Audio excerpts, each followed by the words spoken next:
लोगों को खोने से मत डरो, डरो इस बात से कहीं लोगों का दिल रखते रखते तुम खुद को ना खो दो। हाय गाइस, मैं हूँ सोनिया पांडे, आप सबके बीच एक और इंटरेस्टिंग कहानी के साथ। कहानी दिल से। शुभम ने जैसे ही अपनी 12वीं पास करी, उसके पापा ने उससे कहा कि तुम कोचिंग के लिए चले जाओ, मैं चाहता हूँ कि तुम इंजीनियर बनो, आईआईटी करो। लेकिन शुभम इंजीनियर नहीं बनना चाहता था, वो होटल मैनेजमेंट करना चाहता था।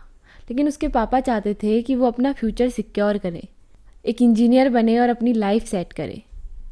लेकिन शुभम ने कई बार अपने पापा को समझाने की कोशिश करी कि पापा, मेरे लिए वो पढ़ाई बहुत ज़्यादा हार्ड है, मैं पढ़ाई नहीं कर पाऊंगा। तो उसके पिता ने उससे कहा कि थोड़ी सी मेहनत करोगे तुम सब कुछ पा सकते हो, बस थोड़ी सी मेहनत। ये कहते हुए उसके पिता ने उसका एडमिशन एक इंस्टीट्यूट में करवा दिया, जहाँ वो अपनी कोचिंग लेने लगा, आईआईटी।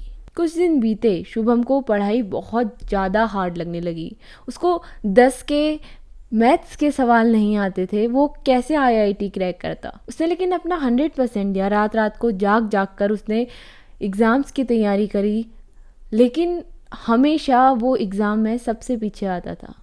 बहुत ज़्यादा मेहनत के बाद भी वो बिल्कुल पढ़ ही नहीं पा रहा था। तब भी वो लगातार अपने पिता को फ़ोन करके यही समझाता रहा कि पापा, मुझसे नहीं हो पाएगा, पढ़ाई बहुत ज़्यादा हार्ड है, मैं ये पढ़ाई नहीं कर पाऊँगा। मैं बहुत कोशिश भी कर रहा हूँ, रात भर पढ़ाई भी कर रहा हूँ, फिर भी मुझसे नहीं हो पा रहा।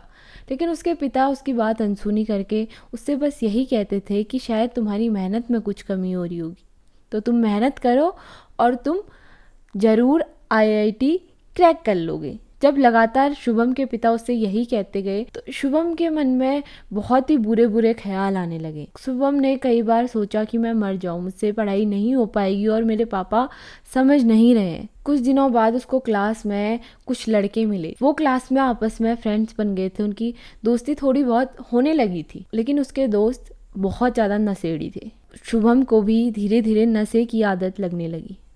एक दिन नशे की हालत में उसने ये गलत कदम उठा लिया। वो छत पे गया हॉस्टल की और वहाँ से उसने कूद मार दी। उसके हाथ पैर टूट गए, हॉस्पिटलाइज हुआ। जब उसके पिता वहाँ आए तो उसके पिता ने पूछा कि क्यों बेटा, क्यों तुमने ऐसा करा।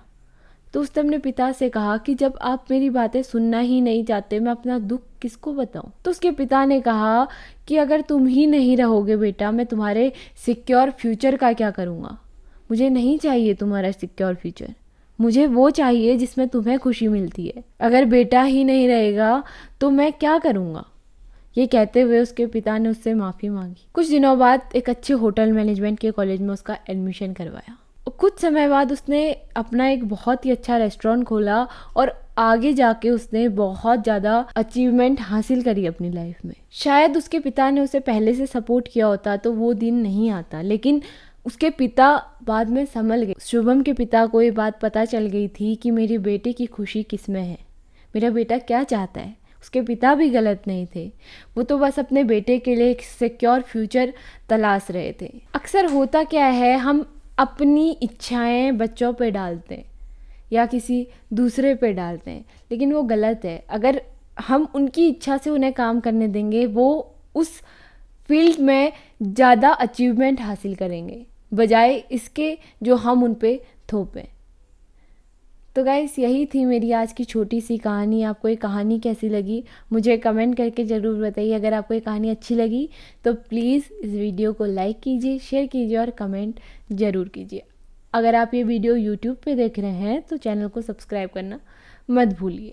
इतनी गर्मी पड़ रही है तो चिड़ियाओं के लिए दाना और पानी ज़रूर रखें। मिलते हैं आपसे अपनी अगली वीडियो में। Good bye, take care.